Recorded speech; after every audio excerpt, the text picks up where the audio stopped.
Welcome back to Free Media. I'm Robby Soave. And I'm Amber Duke. Well, on Monday, Donald Trump's 2024 election win was officially certified by lawmakers in a joint session of Congress.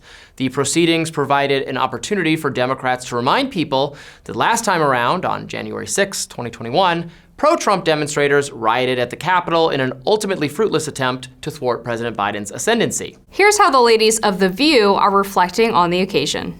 I think we need to find moral clarity, in this country. And I just remember after January 6th, you had someone like Mitch McConnell placing the blame on January 6th where it belonged, squarely on Donald Trump's shoulders. Mm-hmm. And then you started seeing people backtrack that mm-hmm. and losing their moral center. You had Condoleezza Rice, I believe, on this very show saying, we need to move on from January 6th. Mm-hmm. I say no.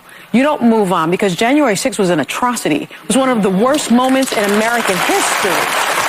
And when you think about the worst moments in American history, like World War II, things that happened, like the Holocaust, chattel slavery, we need to never forget because past becomes prologue if you forget any race.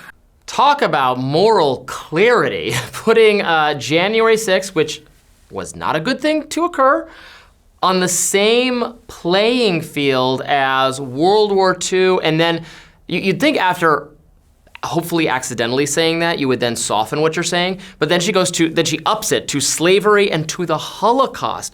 Look, again, it was a bad thing. I think trespassing is wrong. I think smashing windows, fighting with police officers is wrong. I said that when left-wing people came through and destroyed buildings in town. I say the same for the right-wing people. I'm fine to have them prosecuted for those kinds of crimes, not like seditious conspiracy and terrorism and some sophisticated plot to overthrow the government, which I think is certainly an exaggeration. And that's where I part ways with people in the Democratic side. Like, yeah, I think this is bad. Yeah, I do blame Trump for a lot of it, although people own their own actions. No one made you. He didn't tell them to. It was not his fault. They chose to break the windows of the Capitol and go somewhere they're not supposed to go, and they should face the consequences of that. But the Holocaust? Well, what do I say to that? Well, it's obscene, and the reason why Americans have a hard time caring about January 6th the way these talking heads do is because of this exaggeration and the language that they use in concert with it. And there was an amazing segment from, I believe it was Alex Wagner ahead of the election, where she went to some of these areas with working class Americans who were flipping back to Trump after 2020, and she kept asking them, well, where does January 6th rank on your issues that you're voting on? And they all were like, we don't care about January 6th. And she was kind of, surprised by this. And it was this element of liberal elite privilege to lecture Americans who were in the midst of massive inflation, a border crisis, damaging energy policies from the Biden administration, that the thing that they were supposed to care about was something that happened 4 years ago.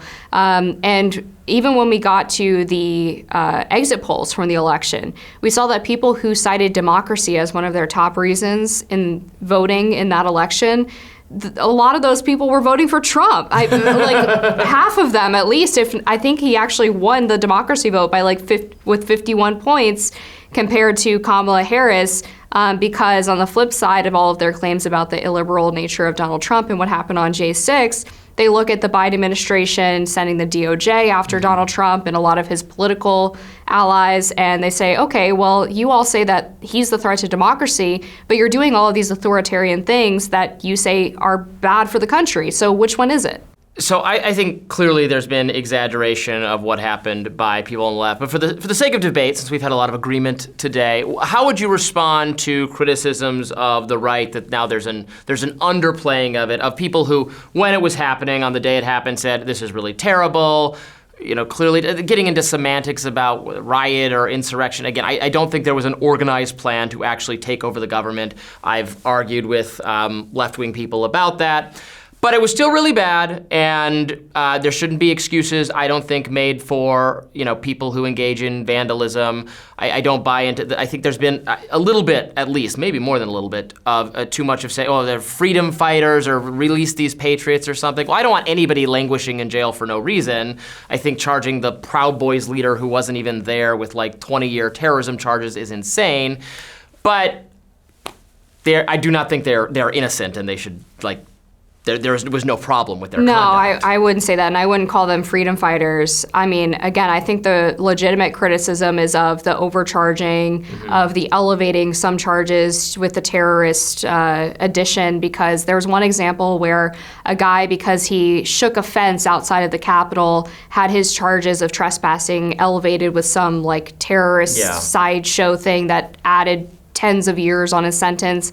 That's obviously ridiculous. And then the hypocrisy of the left refusing to dedicate the same law enforcement resources or even to prosecute people who had rioted in the summer of 2020 makes you say, okay, well, a lot of these people simply walked into the Capitol with a policeman holding a door open for them and weren't responsible for any of the violence that day. Should they have even faced anything, considering other people in similar situations didn't get charged at all and are still roaming free and probably have committed the same thing multiple times based on how we know these left-wing groups operate. So that's what I think the fair criticism of the left's reaction to January 6th well, and I is. certainly hope Republicans have learned a lesson about pounding the table over terrorism and 9/11 and wanting to overcriminalize everything. Now seeing how nebulously describing everything as terrorism and empowering law enforcement and national security. Everything is a national security threat. Everything is some ideological attack.